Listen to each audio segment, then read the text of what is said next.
Hey guys, this is Ross, and I wanted to show you guys what's happening in the backyard. And even though it's wintertime, you might think nothing's happening, but there's actually a lot happening.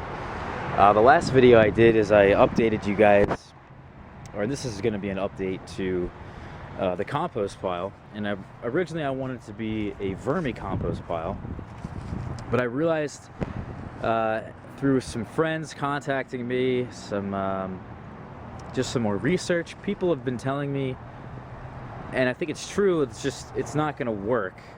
A vermicompost pile is going to take a long time to decompose outside.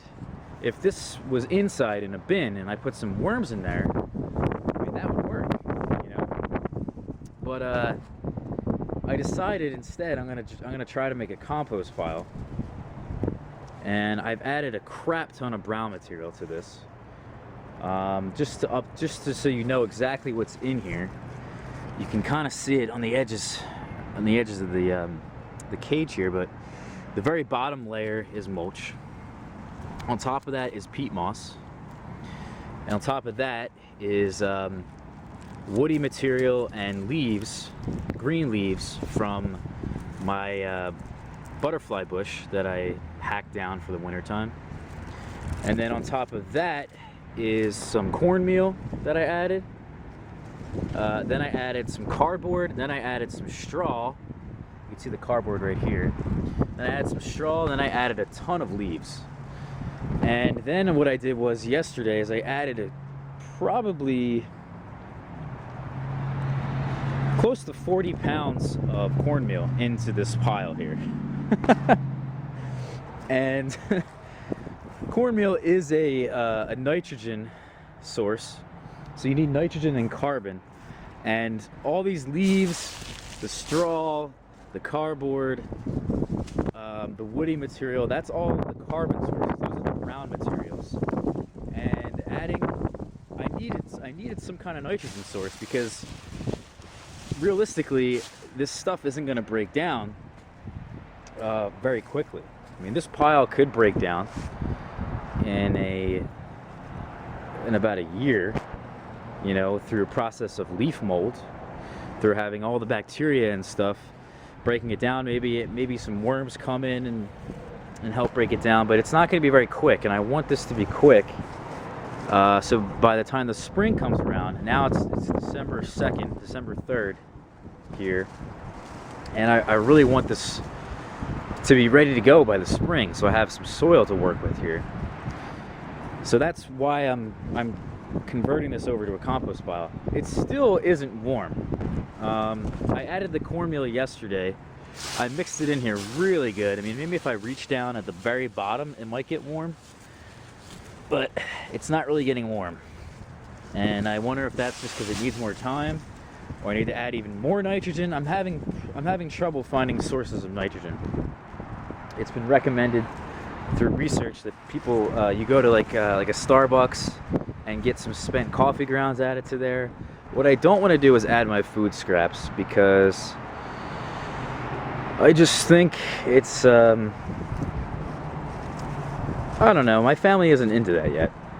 I think if I was on my own and I had all you know, the food scraps I ate, I would definitely do that. I would put them in a separate bin and put them in a compost pile, but for now I think I'm just not going to do that. So I need to find a different source of nitrogen. And there's not much green material out here right now. There really isn't. And I don't know what to do other than add cornmeal or spent coffee grounds. So if anyone has a suggestion of something easy or inexpensive I can do, the cornmeal was very cheap. I think I spent like $20 on 40 pounds of cornmeal. So that's really not that bad. And if I need to add more cornmeal, I will. I certainly will.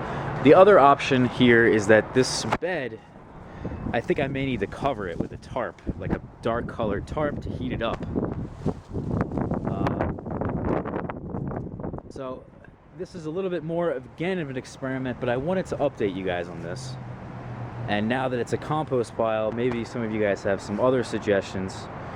Who knows what you guys will come up with. Definitely interested to hear what you have to say. But I still haven't given up on vermicompost outside, because if you look over here, I built cages everywhere. I built them with chicken wire and it's just some stakes. You can see my apple trees over there has a cage, and I filled them up with leaves, and I filled them up with straw. You can see over here with the apple trees. And you know, if this doesn't break down by the spring, I'm okay with that, because this is a form of mulch.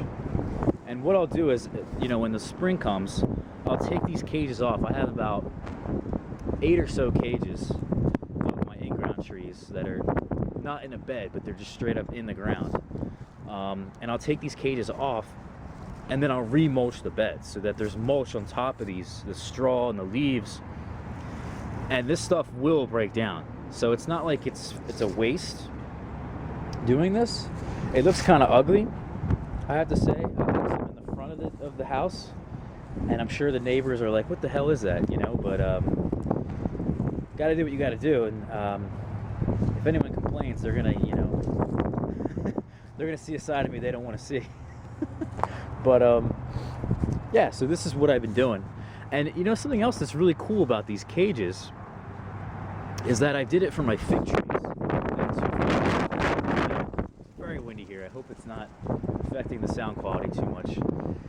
But I have some fig trees in the ground out front, and what I did was I filled these cages around the fig trees as high as I could, so they're protected from the cold. Instead of wrapping them, a lot of people wrap them. And with fig trees and other subtropical trees in my area, you know, 7B or 7A, whatever the hell I'm in, 6B, near Philadelphia, it's very difficult to have subtropical trees outside, so you need to protect them. Fig trees, if they drop below 25 degrees, you're getting a little in trouble there. So it depends on the variety, obviously. They can probably go down to 15 degrees. Most of them will get some form of dieback at that point, but you really want to protect the lower part of the tree, the trunk. This obviously is the thicker it is down here, like the rootstock is going to be more hardy than something like this. So you want to protect that. You want to plant your fig trees really deep in the ground. And what I've been doing is that I've been pruning my fig trees really low in the ground, so that every year I'll just prune them down to a height that I want, so that this is like a 2 feet high chicken wire here. So maybe I'll prune them down to 2 feet, you know, give them so many growing tips, and then I'll cover this with leaves, this whole cage here. And then that way I'll have 2 feet worth of protection every year, rather than wrapping them, rather than bringing them inside, or rather than, you know, there's so many other different ways you can do it, protecting your subtropical trees. But this, to me, I thought was a good option.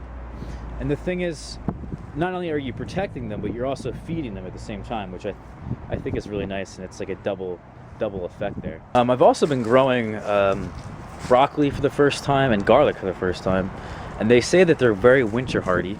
I just harvested some broccoli yesterday. Definitely learned some lessons here. I have some caterpillars, you can see them. I forget what they're called, but they're these green caterpillars that really blend in well with the leaves of broccoli. And they eat tomatoes, and they eat I think they also eat peppers too, I'm not sure. But anyway, you could see the leaves. They just tore up these leaves, and I had 2 broccoli plants here, one here and one here, and they bolted real quick because the leaves were just destroyed. And I didn't realize it was happening until it was too late. So, you know, I probably would have had more broccoli heads at this point. These, I think, if you look really closely, I think they might be flowering and starting to flower. So I harvested this one over here. I'm sure next year will be a lot better for my broccoli. I'm not entirely sure what I'm going to do with this yet. I'm going to keep an eye on these. Just got to keep an eye on them, because if they start to flower, then they don't taste as good. So, and then back to what I was telling you guys about with mulching everything. I've been mulching everything. Beds. Look at this. Just the entire bed here for my garden next year is mulched with straw. And this will break down for the most part. I think not all of it will, but this will encourage worms. This is the greatest part of the whole thing. Everything in the ground that I have is mulch in some way. Then I have some containers here. So my trees, hardier trees, you got some jujubes, you have apple trees, you have some more apple trees. That's a young jujube down there. You have a goji berry plant, an apricot tree. This is a redwood tree. And essentially what I've done is I've just overwintered the containers here with straw. And I found that straw is a very cheap source of mulch. And it does a really nice job of protecting things in the wintertime. Under here, this whole thing right here, are my strawberry containers. I have about 100 strawberry plants underneath this straw. Probably a little bit too much straw here, but you know, that's the goal, is just protecting them. And same thing here with my asparagus. I've just been pretty much insulating everything I can. There's still some stuff left to do over here. This bed, I decided I'm gonna put all of my strawberries in here as a ground cover, and I also have 3 pear trees in here. So I want to cover this with as much as I can. There's still a lot of leaves to pick up, and I'm gonna try and see if I can cover this as much as I can. And then this bed as well, I still need to cover this bed. All my containers, I just got how many is this? 4 persimmon trees. One is Proc, the other one is Cinnabully, and Celebrity, which is a American persimmon, and Barbara's Blush. So I got 3 American persimmons, very hardy varieties, and then this is a non-astringent Asian persimmon called Cinnabully. Actually, I'm not sure if it's Asian, but it's a very hardy persimmon. England's Nursery is where I got them all from, and it's one of the hardiest one of the hardiest non-astringent persimmons you can get. So I'm happy to have these, and I'm just protecting them with straw, and I'm sure they'll make it through the winter just fine if I can protect the roots. My blackberries are still just like out of control. They look like they're about to go dormant, but they still have tons of leaves on them. And the same thing over here, you know, just been mulching all of my blueberries, blackberries, raspberries. Built more cages over here for my mulberry tree, more cages for my persimmon tree, more cages for my apple tree, the further trees away from us. So yeah, that's just what I've been doing. And I don't know, I hope you guys can do the same thing and protect your ground and use the leaves and use mulch and try to encourage worms to show up, because that's really what's gonna make your garden and fruit trees so much more successful next year. So thanks for watching, and this was Ross. Have a good day.